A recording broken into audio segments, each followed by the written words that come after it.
platforms like Etsy and Amazon, the purpose of those platforms is for people to shop. We call this buyer intent. The people who go to Etsy and Amazon have a buying intent. They want to purchase something.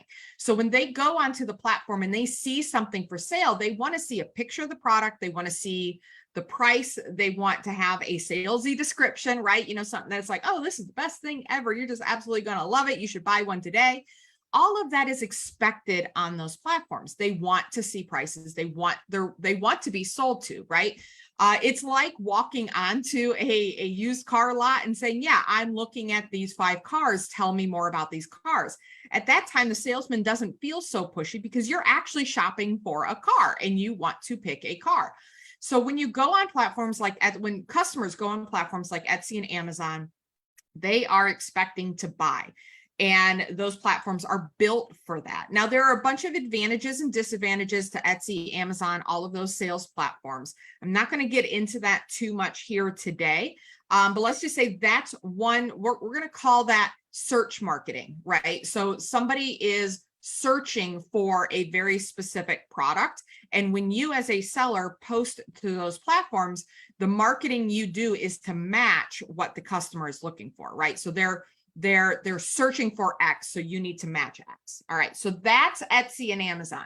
Now, when we look at platforms like Facebook and Instagram, we are not search marketing there. We are social marketing on Etsy or on, I'm going to get them messed up, on Instagram and Facebook. The difference being when people are using Instagram and Facebook, they're not shopping. There is no buyer intent. They're not scrolling through Instagram saying, "Ooh, I can't wait to find something to buy." Now, I know Instagram has Instagram shopping and Facebook has Facebook shopping, but one of the reasons why those platforms really haven't taken off is because people are using social media for the social aspect, not as much for the shopping aspect. So they're there to discover things. They're there to be entertained. They're there to be wowed. They're there to look at beautiful pictures, right? So Instagram especially, like people just go there to look at just beautiful pictures of things.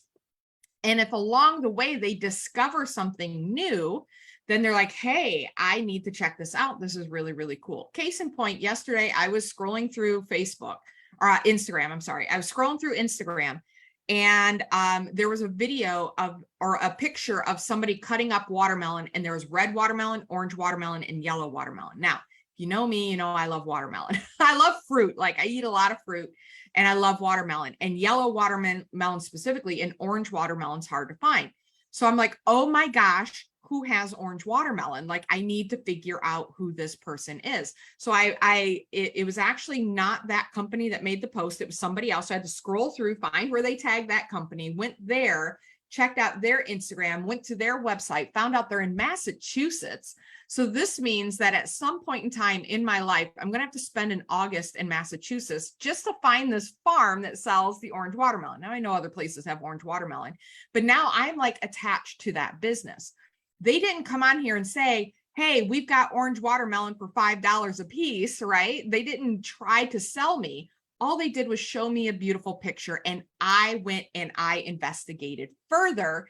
And now I want to travel to Massachusetts in August so that I can get products like that.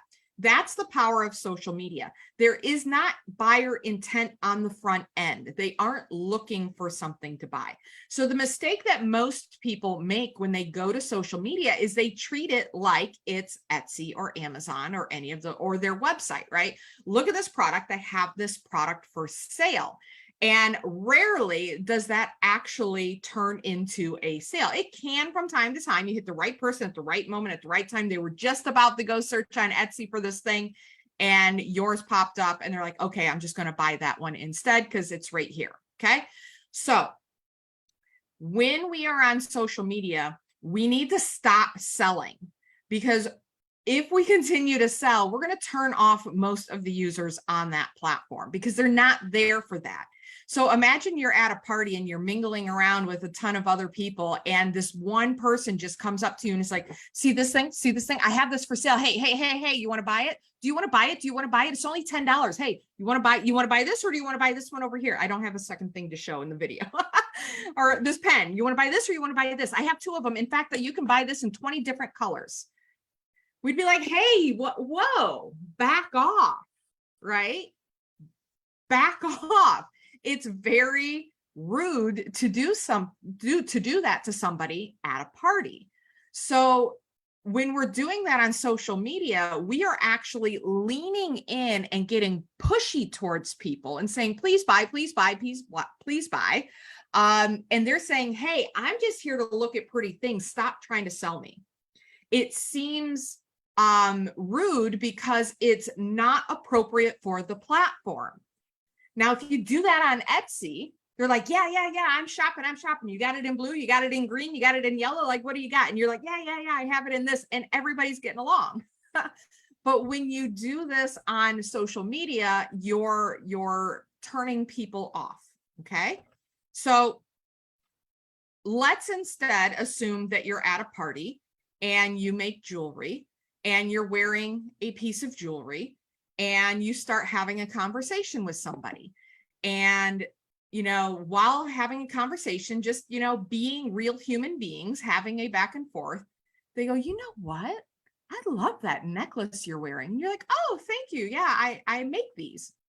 What, you actually make stuff like that? Yeah. I this is what I do. This is my business. I make jewelry like that. Now they start to lean in towards you. Well, do you have any more like that? Like, where's your website? How can I learn more? Okay, that is how we want to sell on social media. Rather than running up to people and getting in their face and trying to force them to buy something, we want to draw them in, right? We want to be wearing a piece at that party that's remarkable. We want to be making posts on social media that are remarkable. What does remarkable mean? It means worthy of notice, right? So remarkable is something that is worthy of being talked about. We need to be remarkable online, and we need to be presenting ourselves in a totally cool, non-salesy way where we're just allowing people to discover what it is we sell. And when they feel like they've discovered it, they start to lean in and asking us questions. Now, let me ask you, which would you rather have? I'd love to see you guys in the comments. Would you rather be leaning into somebody else, pushing a product in their face, asking them to buy?